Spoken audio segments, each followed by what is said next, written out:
outside, you know your family man, you got your son and daughter here. If you had the opportunity to talk to some of those guys that are sitting just 1 block from here, what would you tell them? And I'm sure they feel that their hands have been dealt hard. You know, they're headed hard in life, and not everyone is headed like your children. What would you say to them to encourage them? I think what I would say to them and what I would try and convey to them is hope. Our men and women out there are void of hope. They see their lives, they see their family lives, they may see that they may not have the best education as far as going beyond high school.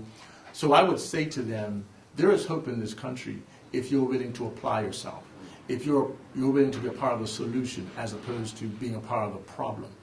I believe what's happened in our society today is that we want to get things so quickly, immediately. Where our forefathers, they waited, they worked hard, they were patient, and were able to put away money and work hard until the time where they could afford a house, a car.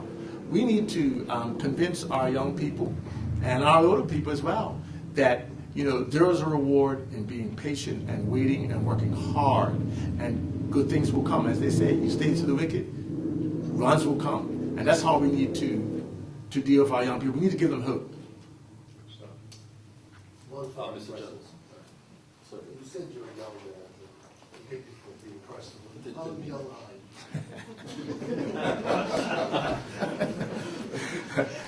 you? I am 46 years old.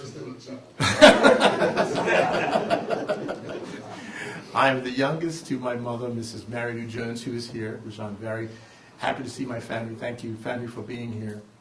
So I still think 46 is the new 30. Okay,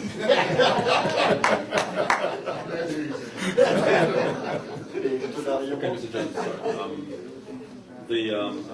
I think I heard you say, correct me if I'm wrong, this government is in desperate need of servant leadership.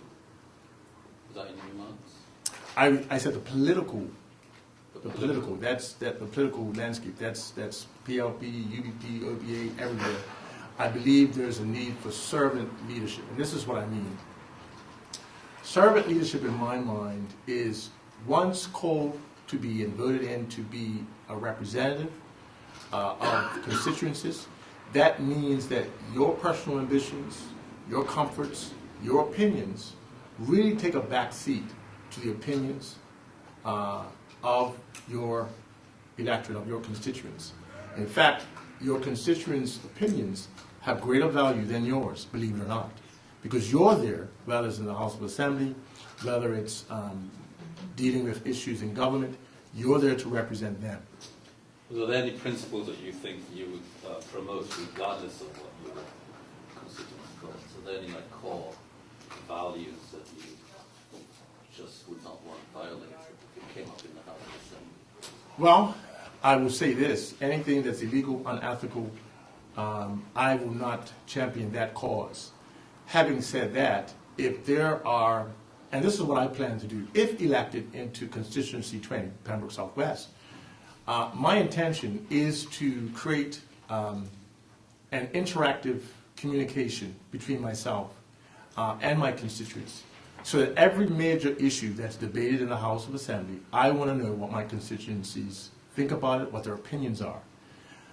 Based on their opinions, that's how I would go to bat for those constituents in constituency 20. And I think that's what every politician aspires to do. I just want to make it the main primary goal of mine when elected. Who do you think the people are who have an ingrained political bias against PLP? Well, it's no secret. Constituency 20 is traditionally a UBP stronghold.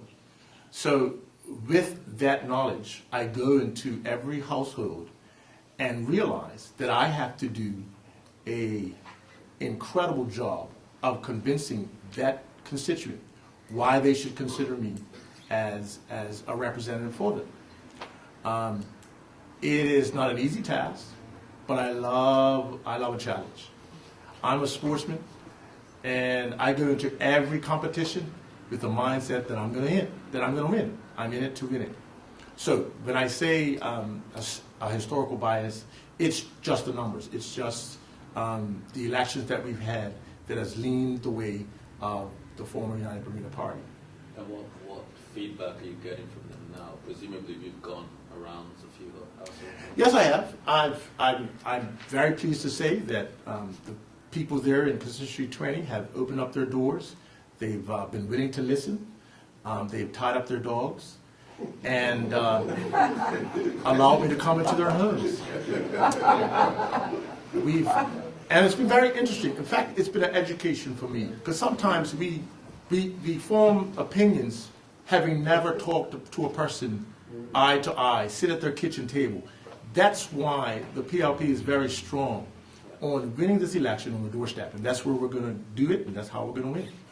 How long have you been a member of the PLP? I've been a member now for 4 years.